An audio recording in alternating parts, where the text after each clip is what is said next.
RG Studios is Richard. I could tell right away that he was just, when you film like an actor or someone who is kind of like a star, really, when you film them, there's a certain kind of energy they put out.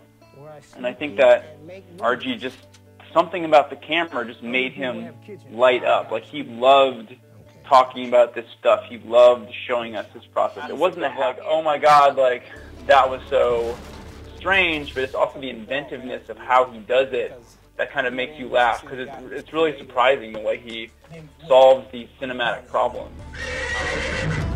I call his films, I call them impossible blockbusters. Like, he has no right to make these movies. Like, they shouldn't be possible. They shouldn't exist. And yet he does, and they do. And that's why they're great. If I stayed in single digits, Internet art films is like the perfect term for what he does. Too, like, I think he'd be a great like B-movie actor, because some of the performances that he gives in his films are so intense, and I'm like, could I give that performance if it was just me in a tripod, like in my kitchen? I don't know. I really don't know, but he goes to work and he goes home and he really lives in these worlds that he invents. Watch everybody die in 3 years. It was a bad time, man. I just say that.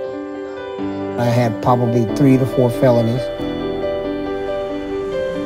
I realized it was kind of like telling Jackson Pollock, like, why don't you splatter the paint a little less? Like, if you use different brush strokes, it'll look nicer. That's the thing that's so great about him, is that he makes art on his own terms. He inspires you. And no one can really make does. him do anything, because it's his show.